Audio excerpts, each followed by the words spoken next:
চিচিঙ্গা এইভাবে রান্না করলে এর স্বাদ কেউ ভুলতে পারবে না। এইভাবে চিচিঙ্গা রান্না করলে গরম গরম ভাতের সাথে খেতে অসাধারণ লাগে। একটি মাত্র পদ দিয়েই সমস্ত ভাত খাওয়া হয়ে যাবে, এতটাই সুস্বাদু হয় এই রেসিপিটি খেতে। রেসিপিটি বানানোর জন্য দেখুন আমি এখানে 3টি চিচিঙ্গা নিয়ে নিয়েছি। চিচিঙ্গাগুলো যত কচি হবে তত কিন্তু খেতেও ভালো হবে। দেখুন চিচিঙ্গার খোসাগুলো খুবই পাতলা হয়, তো চিচিঙ্গার খোসাগুলো এইভাবে ছুরির সাহায্যে ছাড়িয়ে নিচ্ছি। ছুরির সাহায্যে সামান্য ঘষা দিলেই চিচিঙ্গার এই পাতলা খোসাগুলো খুব সহজেই দেখবেন উঠে আসছে। চেষ্টা করবেন বাজার থেকে এই রকম কচি কচি চিচিঙ্গা নিয়ে আসার জন্য, তাতে দেখবেন রেসিপিটি খেতে সবথেকে বেশি টেস্টি হচ্ছে। প্রত্যেকটি চিচিঙ্গারই দেখুন খোসাগুলো ছাড়িয়ে নিয়েছি এবং জল দিয়ে চিচিঙ্গাগুলো খুব ভালো করে ধুয়ে নিয়েছি, আর কিছু কিছু খোসা গায়েতে রেখে দিয়েছি, তাতে কোনো সমস্যা নেই। এবার চিচিঙ্গাগুলো প্রথমে 2 দিকটা ভালোভাবে কেটে নিচ্ছি। 2 দিক কেটে নেওয়ার পর মাঝ বরাবর কেটে নিলাম। মাঝ বরাবর কেটে নেওয়ার পর মাঝখান থেকে কেটে আবারও মাঝখান থেকে কেটে এই রকম ছোট ছোট টুকরো করে কেটে নিচ্ছি। আপনারা একটু লক্ষ্য করলেই আপনারাও খুব সহজেই চিচিঙ্গাগুলো এইভাবে কেটে নিতে পারবেন। নমস্কার বন্ধুরা, মৌসুমি কিচেন অ্যান্ড ব্লগে আপনাদের সবাইকে স্বাগত। আজ আমি চিচিঙ্গার এক দুর্দান্ত স্বাদের রেসিপি আপনাদের সাথে শেয়ার করতে চলেছি।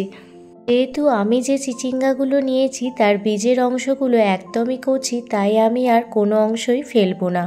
তবে আপনাদের যদি চিচিঙ্গার বীজগুলো পেকে যায় তাহলে বীজগুলো আপনারা কিন্তু বাদ দিয়ে তবেই রেসিপিটি বানিয়ে নেবেন। রেসিপিটি প্রথম থেকে শেষ অবধি দেখার অনুরোধ রইল। পুরো রেসিপিটি দেখুন, আশা করছি এই রেসিপিটি আপনাদের খুব ভালো লাগবে। যদি ভালো লেগে থাকে প্লিজ একটি লাইক, কমেন্ট, শেয়ার এবং সাবস্ক্রাইব করে আমার পাশে থাকবেন। বেল বাটনটি অন করে রাখলে আমি যখনই কোনো রেসিপি দেব তখনই আপনারা দেখে নিতে পারবেন। কথা বলতে বলতে সমস্ত চিচিঙ্গাই কাটা হয়ে গেছে। আজকে চিচিঙ্গার এই রেসিপিটি ঘরেতে থাকা সামান্য কিছু উপকরণ দিয়েই বানিয়ে ফেলবো। চলুন দেখে নিন। দেখুন সমস্ত চিচিঙ্গা খুব ভালো করে কাটা হয়ে গেছে। অন্যদিকে গ্যাসের ওভেন জ্বালিয়ে কড়াই বসিয়ে দিয়েছি, আর কড়াইতে দিয়ে দিচ্ছি পরিমাণ মতো সর্ষের তেল। রান্নাটি সর্ষের তেলে করলেই বেশি ভালো লাগে খেতে, তবে আপনারা সাদা তেলেও করতে পারেন। তেল খুব ভালো করে গরম করে নিয়ে এর মধ্যে চিচিঙ্গাগুলো দিয়ে দিলাম। তার সাথে দিয়ে দিলাম স্বাদ মতো লবণ আর হলুদ গুঁড়ো। লবণ ও হলুদ মিশিয়ে নেওয়ার পর গ্যাসের ফ্লেম হাই রেখে চিচিঙ্গাগুলো ভেজে নিতে হবে। গ্যাসের ফ্লেম লো টু মিডিয়ামে রাখা যাবে না, কারণ লো টু মিডিয়ামে রাখলে চিচিঙ্গাগুলো ভাজা হবে না, এদিকে জল বেরিয়ে যাবে। তো প্রথম থেকেই হাই ফ্লেমে চিচিঙ্গাগুলো দেখুন ভেজে নিয়েছি। অবশ্যই আপনারা চিচিঙ্গাগুলো ভাজার সময় গ্যাসের ফ্লেম হাই ফ্লেমে রাখবেন। দেখুন চিচিঙ্গাগুলো ভাজা হয়ে গেছে। এবার চিচিঙ্গাগুলো একটি প্লেটে উঠিয়ে নিচ্ছি।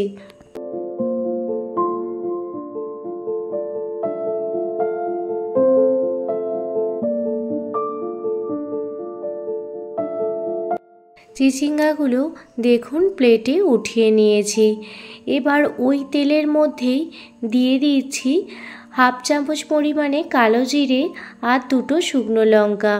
2টো মিডিয়াম সাইজের পেঁয়াজ কুচিয়ে দিয়ে দিলাম। তবে আপনারা যদি নিরামিষভাবে বানাতে চান তাহলে পেঁয়াজটা দেবেন না। পেঁয়াজ ভাজা ভাজা হয়ে গেলে এর মধ্যে দিয়ে দিলাম 2টো মিডিয়াম সাইজের টমেটো। টমেটো দেবার পর এর মধ্যে স্বাদ মতো লবণ, সামান্য পরিমাণ হলুদ গুঁড়ো আর সামান্য পরিমাণ কাশ্মীরি লাল লঙ্কার গুঁড়ো দিয়ে দিলাম। আর সমস্ত মশলা খুব ভালো করে কষিয়ে নেব যতক্ষণ না পর্যন্ত চারপাশ থেকে তেল ছাড়তে শুরু হয়ে যায় আর টমেটোটা যতক্ষণ না পর্যন্ত মেল্ট হতে শুরু করে।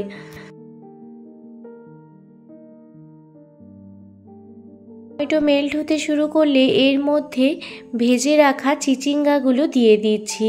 এবার চিচিঙ্গার সঙ্গে মশলাটা খুব ভালোভাবে মিশিয়ে নিচ্ছি। অন্যদিকে মিক্সার গ্রাইন্ডারের পাত্রে একটি মশলা বানিয়ে নেব। তার জন্য নিয়েছি 1 চামচ পরিমাণে সাদা সর্ষে, 1 চামচ পরিমাণে কালো সর্ষে আর 2 চামচ পরিমাণে পোস্ত, আর নিয়ে নিয়েছি স্বাদ মতো লঙ্কা।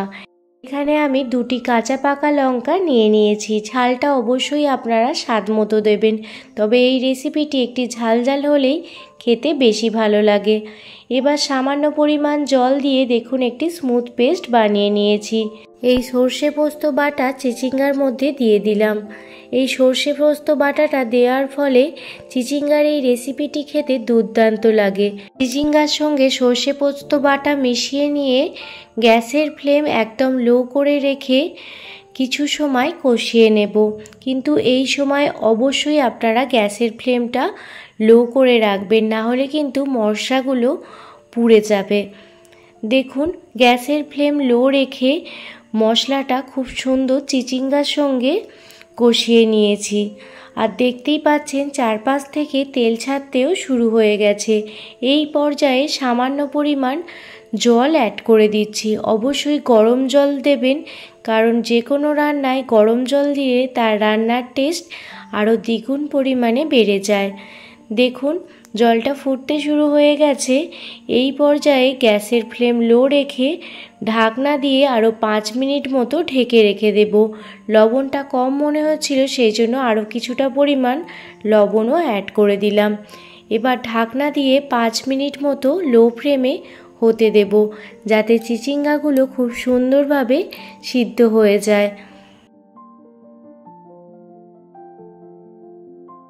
5 মিনিট পর ফিরে এসেছি, আর দেখুন চিচিঙ্গার রেসিপিটি একদমই রেডি হয়ে গেছে।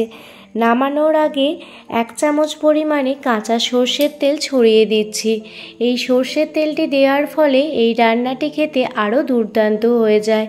গরম গরম ভাতের সাথে এই একটি পদ থাকলে আর কিন্তু কিছুই লাগবে না, এতটাই টেস্টি হয় খেতে। একবার হলেও বাড়িতে বানিয়ে নেওয়ার অনুরোধ রইল।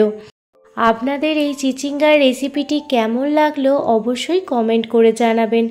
যদি ভালো লেগে থাকে প্লিজ একটি লাইক, কমেন্ট, শেয়ার করে আমার পাশে থাকবেন। আর আপনাদের দেখাচ্ছি দেখুন চিচিঙ্গাগুলো কত সুন্দরভাবে সিদ্ধ হয়ে গেছে।